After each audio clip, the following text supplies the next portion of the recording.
ఏంటి మేడం కవిత గారి వల్ల బీఆర్ఎస్ పార్టీకి అదేవిధంగా ఎమ్మెల్సీ పదవికి రాజీనామా చేశారు. ఎవరి డైరెక్షన్ లో పనిచేస్తున్నారు, బీజేపీ డైరెక్షన్ కాంగ్రెస్ డైరెక్షన్ అనేది ఒక చర్చ. ఏం చెప్తారండి? ఆ నిర్ణయం అనేది మేము కవితక్క గారి నోటి నుంచే వినాలనుకుంటున్నాము. కవితక్క గారు చెప్పే వరకు మాత్రం ఏ విషయం కూడా మేము చెప్పదలుచుకోలేదు. ఎందుకంటే తను ఏకగ్రీవంగా తనకంటూ తన నిర్ణయం ఉంది కాబట్టి తను చెప్పడమే బాగుంటుందని మా ఉద్దేశం. అంటే సార్ ఏం జరుగుతుంది బీఆర్ఎస్ లో? రెండు వర్గాలుగా చీలిందా అంటే ఏం చెప్తారు? ఇప్పుడు పరిస్థితులు చూస్తే అదే విధంగా అనిపిస్తుంది. ఎందుకంటే కవితక్క గారు ఉద్యమంలో ఒక ఉగ్ర రూపం దాల్చి పార్టిసిపేట్ చేసిన విషయం తెలంగాణ ప్రజలందరికీ తెలిసిన విషయం. తను ఏ పరిస్థితుల్లో తెలంగాణకు రావడం జరిగింది, తను ఏ పరిస్థితుల్లో తెలంగాణ ఉద్యమంలో పార్టిసిపేషన్ చేయడం జరిగింది, మహిళలను ఏ విధంగా ఉత్తేజపరిచింది, మహిళలను ఏ విధంగా ఉద్యమంలో పార్టిసిపేషన్ చేయించింది అన్న విషయం తెలంగాణ ప్రజలందరికీ తెలుసు. కానీ ఇప్పుడు ఈ రోజు జరిగిన ఈ సందర్భం అనేది నిజంగా చాలా బాధాకరమైన విషయం. ఎందుకంటే ఒక ఉగ్ర రూపం దాల్చి ఉద్యమంలో పార్టిసిపేట్ చేసిన మహిళకు సస్పెన్షన్ అనేది చాలా దారుణమైన నిర్ణయం. అది అలాంటిది ఇప్పుడు సామాన్య మహిళలు ఏ విధంగా అనుకోవాలి? అంతటి మహనీయురాలికే ఇంతటి స్థితి వస్తే మరి సాధారణ మహిళలకు ఏ పరిస్థితి ఉంటుందని వీళ్ళు ఏం మెసేజ్ ఇద్దాం అనుకుంటున్నారో అర్థం అవ్వట్లేదు.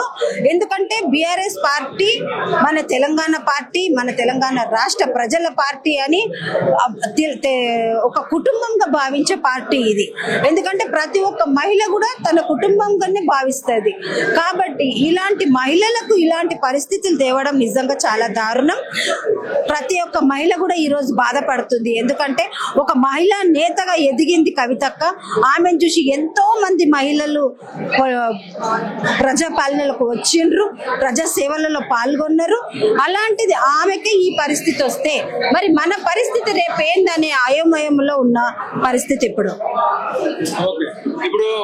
కవిత గారు బతుకమ్మ అని చెప్పేసి కూడా రకరకాల చర్చలు వినిపిస్తా ఉంది. బతుకమ్మ మేము ఆడుతుందా లేదా ఏంటి అంటే ఏం చెప్తారు? తెలంగాణ జాగృతి అంటే మన తెలంగాణ రాష్ట్ర సంస్కృతికి పెట్టింది పేరు. అసలు తెలంగాణ రాష్ట్రం రాకముందు బతుకమ్మ ఆడటానికి చాలా మంది మహిళలు కూడా సిగ్గుపడే వాళ్ళు. అలాంటి పరిస్థితులలో తెలంగాణ బతుకమ్మను నెత్తినెత్తుకొని ఊరూరా తిరిగి ఇది మన కల్చర్, ఇది మన సాంప్రదాయము, మన తెలంగాణలో ఒక్క తెలంగాణలోనే బతుకమ్మ ఆడే పరిస్థితి. అలాంటిది బతుకమ్మను వదులుకోవడం అనేది అసలు ఎప్పుడు ఆలోచనకు రాదు, ఎప్పుడు చెయ్యదు. తెలంగాణ జాగృతి కళలకు సంస్కృతులకు ఎప్పుడు పెద్దపీటనే వేస్తుంది, అదే విధంగానే ముందుకెళ్తుంది. ఇప్పుడు బీఆర్ఎస్ పార్టీ కవిత గారిని సస్పెండ్ చేసింది. అదేవిధంగా కవిత గారి వల్ల పార్టీకి రాజీనామా చేశారు, ఎమ్మెల్సీ పదవికి రాజీనామా చేశారు. నెక్స్ట్ ఏంటి కార్యాచరణ ఏంటి? అక్క నిన్న ఈ టైం కు లెటర్ వచ్చింది అనుకుంటా, గంట వెనక ముందు. కరెక్ట్ టైం నాకైతే తెలియదు, కానీ నిన్న మధ్యాహ్నం అయితే వచ్చింది కదా అక్కది. కానీ ఈ రోజు అక్క ప్రెస్ మీట్ పెట్టి ఆ ఎమ్మెల్సీ పోస్ట్ కూడా రాజీనామా చేసింది కదా. ఇప్పుడే తొందరగా వాడి అక్క నిర్ణయం తీసుకొని పార్టీ పెడతా అని చెప్పేసి ఇప్పుడే చెప్పదండి. నెమ్మదిగా మా జాగృతి కార్యకర్తలం కావచ్చు, బీసీ కార్యకర్తలం కావచ్చు, అందరు నిర్ణయం తీసుకొని జనాలకు ఏం చేద్దాము, జనాలకు ఏం వెళ్ళిపోయేద్దామని అనుకుంటదండి. అసలు ఎవరు కుట్ర చేసిర్రు, ఎవరు అసలు బయటకు పంపించారు, ఏంది పరిస్థితి, అసలు ఏం నడుస్తా ఉంది? ఇక కేసీఆర్ ఎన్నుకున్న వాళ్ళు తెలియదా అండి, అక్కనే చెప్పింది కదా బహిరంగంగా. ఇంకేంది ఇప్పుడు హరీష్ రావు, సంతోష్ రావు వాళ్ళదంతా, ఇంకా వేరే వాళ్ళు కూడా ఇంకా 4-5 ఉన్నారు. ఇప్పుడు జగదీశ్వర్ రెడ్డి మొన్న ఎట్లా మాట్లాడిండండి అక్క మీద, కేసీఆర్ బిడ్డ చూడకుండా ఎట్లా మాట్లాడిండు జగదీశ్వర్ రెడ్డి కూడా. కవిత గారు లిల్లీపూట అనొచ్చా? మరి లిల్లీపూట అంటే కవిత అంటే ఒక మహిళను పట్టుకొని సీఎం బిడ్డను పట్టుకొని నువ్వు అట్లా అనొచ్చా? జగదీశ్వర్ రెడ్డి అనొచ్చా? ఏమన్నాడు? ఏమనలేదు కదండి. ఎందుకనలేడండి? ఎందుకనలేడు? ఏమన్నది లిల్లీపూట అని? ఎందుకన్నది? ఏమన్నది లిల్లీపూట అని ఎందుకన్నది? ఓకే, ఇప్పుడు ఈ 10 సంవత్సరాలు అనుకున్నానికి కవిత గారు తెలీదా? ఎవరితోని? కవిత గారికి 10 సంవత్సరాలు బీఆర్ఎస్ పార్టీలో అనకొండలు ఉన్నారని తెలియదు. ఆ విషయం ఇప్పుడే ఎందుకు చెప్పాలా? అంటే ఏదన్నా మన ఫ్యామిలీ ఇష్యూ కూడా జరుగుతుంటదండి. ఇది రాజకీయమే కాదు, ఫ్యామిలీ విషయం కూడా జరుగుతుంటే ఓపిక పట్టాలా, ఓపిక పట్టాలా, ఓపికతోనే ఉంటది, ఓపిక పట్టాలని చెప్తుంటారు కదా. అక్క కూడా చాలా ఓపిక పట్టిందండి.